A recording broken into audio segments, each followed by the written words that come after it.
to Jon Russell, the Regional Coordinator of the Northwest for Students for Life. Jon, you are here in the Northwest working to educate kids and the public, and you belong to the wonderful organization Students for Life. Can you tell us what that means exactly? Yeah, well, for the 30,000-foot view, we start with National Students for Life of America, which takes in 720 campuses across the country. These are mainly high schools and undergrad universities, and we have pro-life groups that are formed there. They are under different names, under different titles, but they are pro-life groups on 720 campuses across the country. We also are branching out, and we have med students for life as well as law students for life, and we're organizing in the law schools and medical schools as well.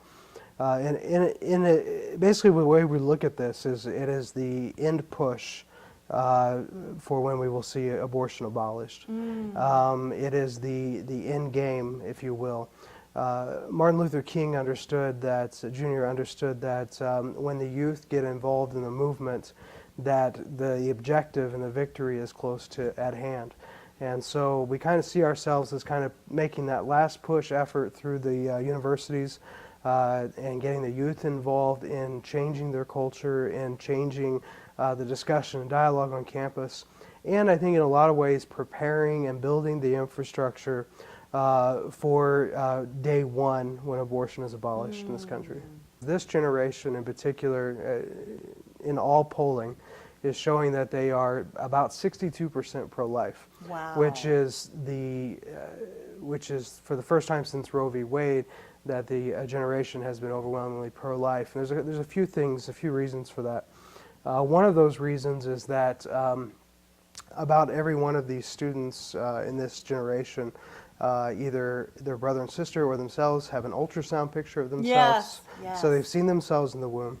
And they also understand, too, that they're a surviving generation. 1/3 of their generation has been wiped out by abortion. 1/3. 1/3. And they understand that they are only here because their parents chose life.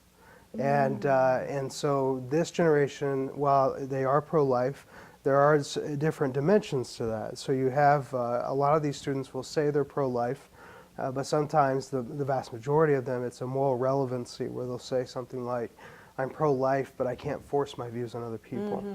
But it's the first time since Roe v. Wade that we've had people who are self-identifying as pro-life. And so the next step then is education. How do we move them to understanding what it truly means to be pro-life, and then to put that into action to change the way our culture functions? 46% of all abortions are performed on college-age women. Okay, so we see where the battle is. Then we also know that 48% of women who go into university are consider themselves pro-life.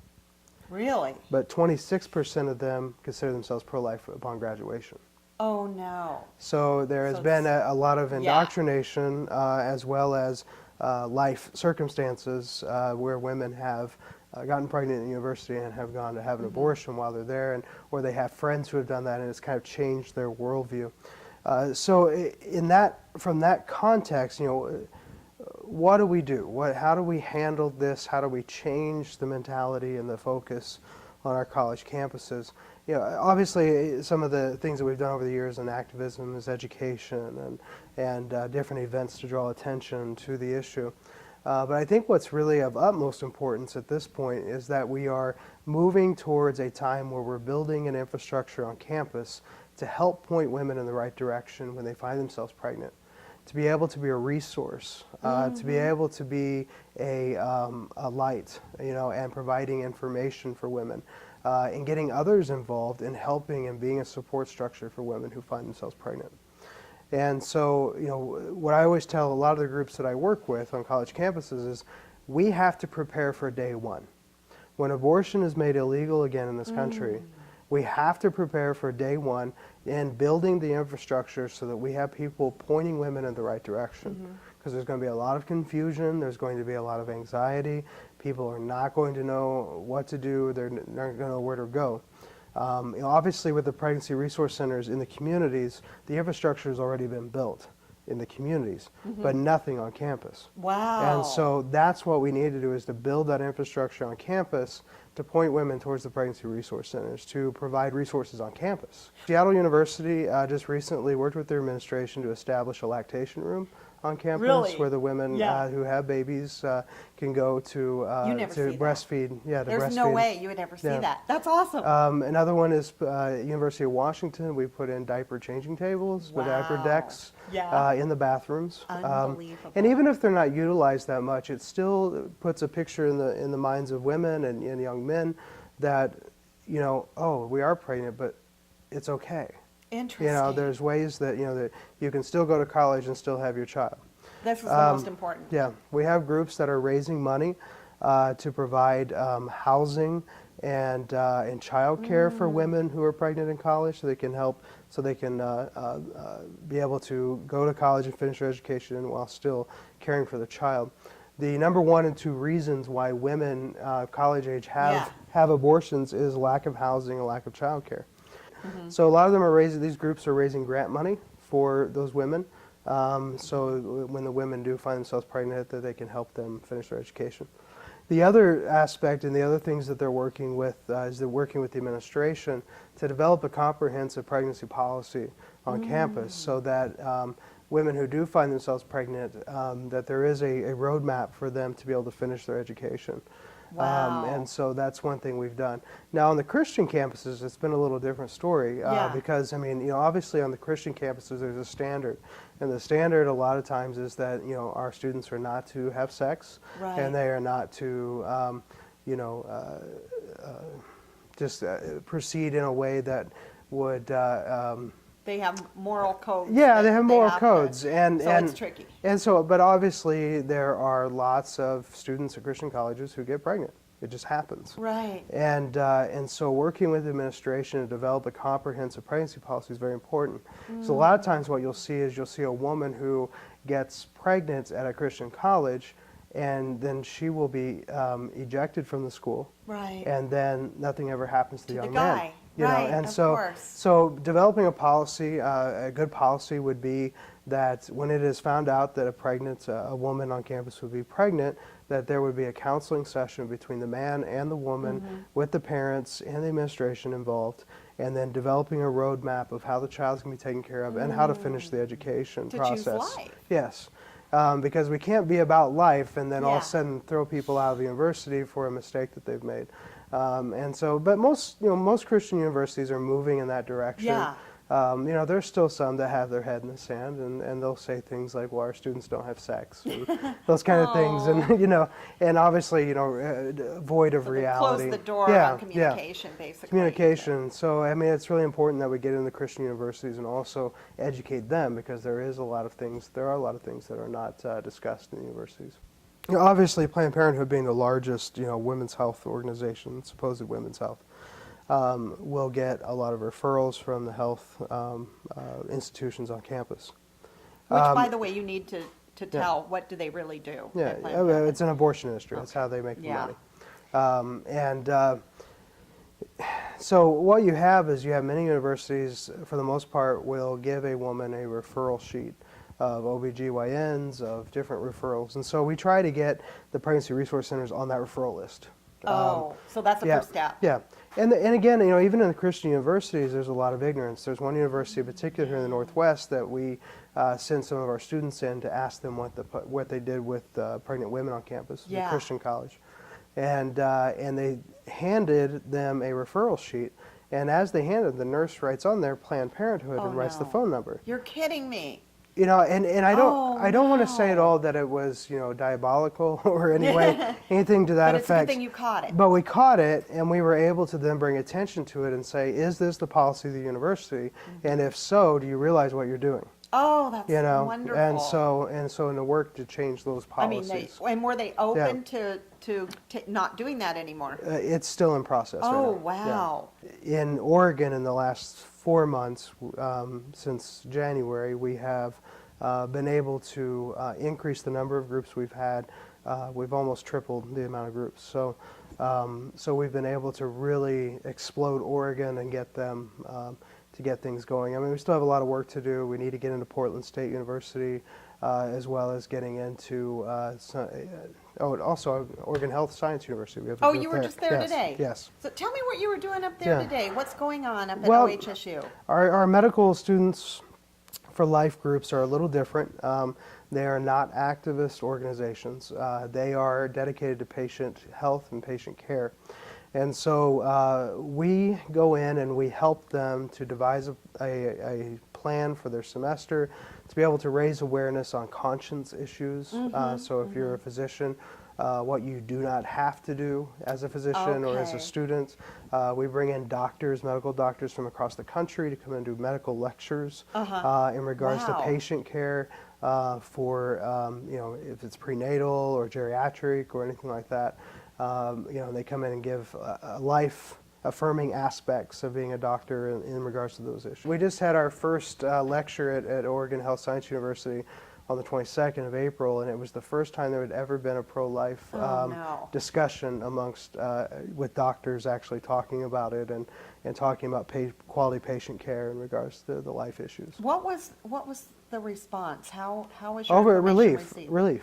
I mean, Really? yeah. We had. They don't want to kill people. We had 50 students Wow. attend, and they were relieved because they were really worried that they were going to be forced to perform abortions or forced to be trained to do that, and the fact is they don't have to do them. We do discuss the end of life care as well as the prenatal and preborn care. So I mean, we do discuss all of those because these are life issues. We don't have formal groups. Like when we start a group, we don't say, you're our group. Yeah. We are a resource for these groups. We will help them get the group started. We will train them on recruiting and retention, fundraising. We'll teach, we'll do training in regards to apologetics issues, and we will to help them through the process of starting the group. We help them try to procure speakers that's to come, really important. to come on campus, work with them on creating the event. And then we will go and try to help them develop the club so that they're scheduling out their semester with a lot of events, and we're drawing attention to the issue. So that's going to be, that is a huge part of what we do on these college campuses.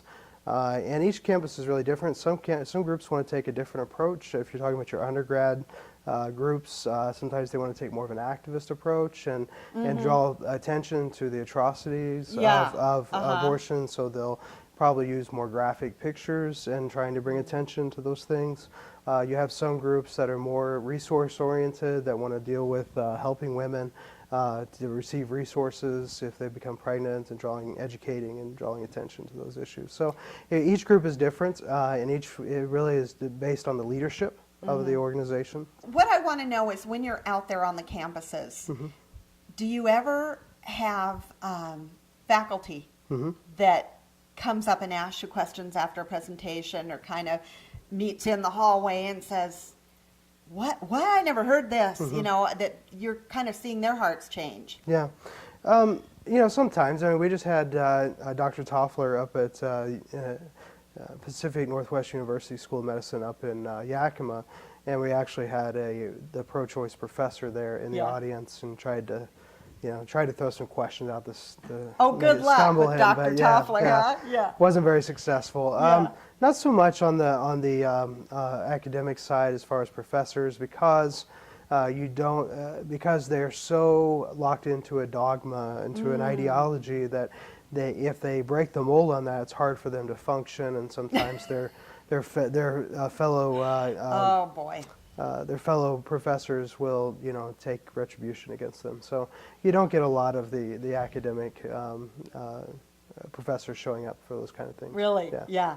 I just kind of wondered, because when I was a student at PSU, I did a pro-life presentation in a speech class, and the professor's jaw just dropped. She said, I've never heard this in my life. Yeah. And it gave me hope. But you never know. You Right. know, they're not all that receptive to our point of view. But some, I think, and as Abby Johnson shared with us, they're ignorant. They just don't know. Mm-hmm. They really aren't out to do evil work, which abortion is, the Right. taking of an innocent human life. But speaking of Abby Johnson, all right.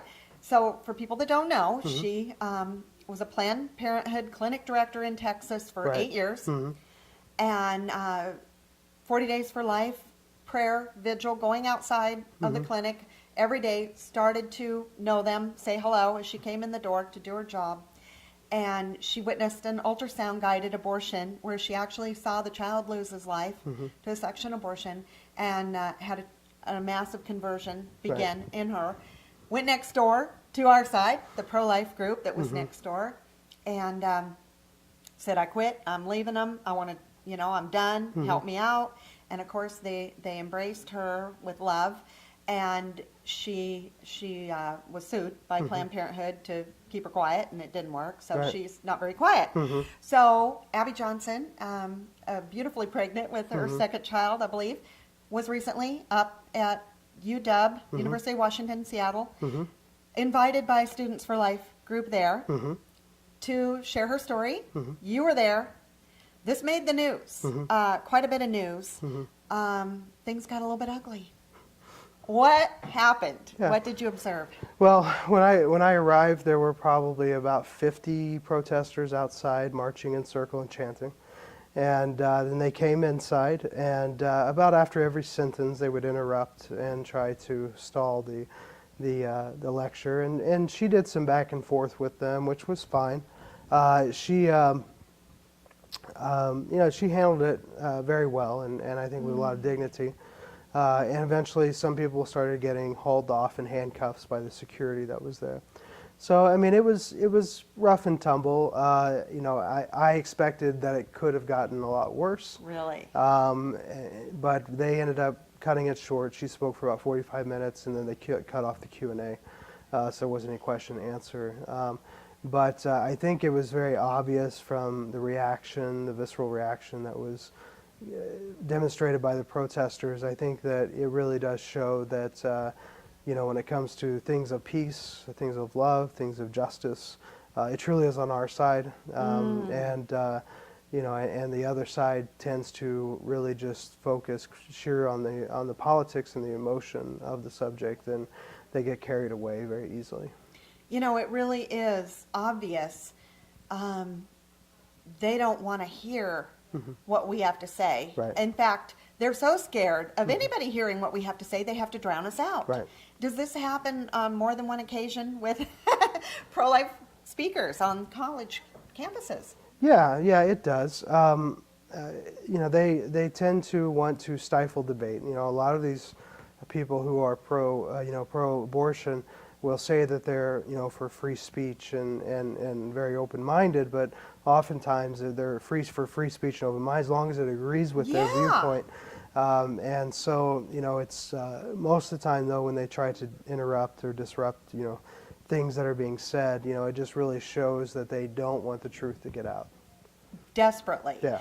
And also, we know that Students for Life is headquartered in Virginia, Yes. very close to our nation's capital and Yes. driving distance of D.C.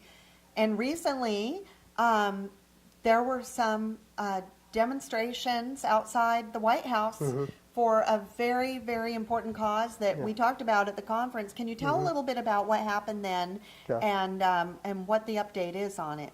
Right. There's a Chinese activist who's also a pro-life activist. He's an attorney.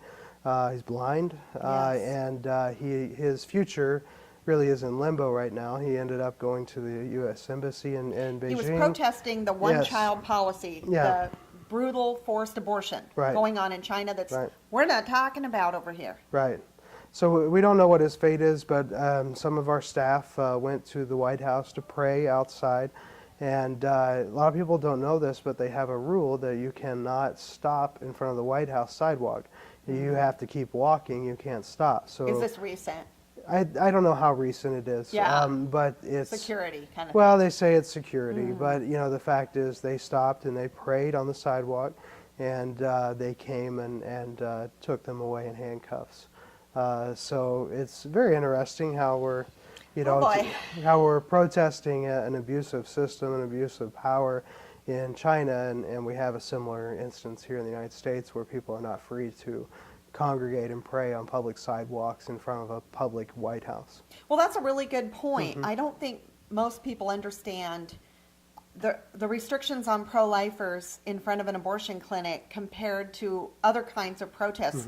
Can you explain a little bit about how the law got passed that restricts us when it doesn't anybody else? Yeah, well, it can't restrict us per se as like naming individuals. You can't create a law that just is against one particular group of people based on an ideology. But you can set up restrictions in regards to time and place and location and so forth, and that's a lot of what these laws are. You know, in particular for people who protest on abortion clinics or even in front of the White House, it's time and place, and they can create laws around that. The Supreme Court has given them the green light to do that. So in front of abortion clinics, as I understand it, you cannot block entrances to an abortion clinic, but you can block the entrance to any other kind of business, like, as far as base law, I think it was called? Or? Yeah, I mean, obviously different states have different laws in that regard. So, I mean, but I think by and large, the rule of thumb is you don't want to block an entrance for any building in case there's a fire or an emergency. And so, I wouldn't recommend that for any group protesting anything. Right. But in regards to, the issue of our pro-life protesters, there's a certain distance that has been created, and they have to follow that law. And in a lot of cases, you wonder though, with some of the violence that has taken place, regardless of what side of the issue you're on, it's hard to say, if it becomes burdensome or if it becomes a safety issue, and so you're tussling between what's a burdensome law and what's actually, a safety issue thing. So yeah, it's interesting. It's a subject that you kind of have to go both ways on. We know that within even just within this last semester, we know of right now several babies who were saved because of different events or different things that we held information, just as a student group.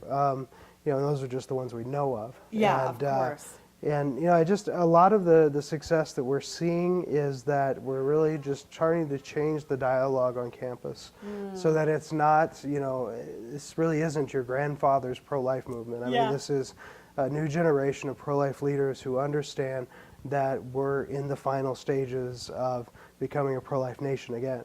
And so it's time to make that final push. And so everyone's really moving in that direction to get this thing over the hump so that we can be a pro-life country again.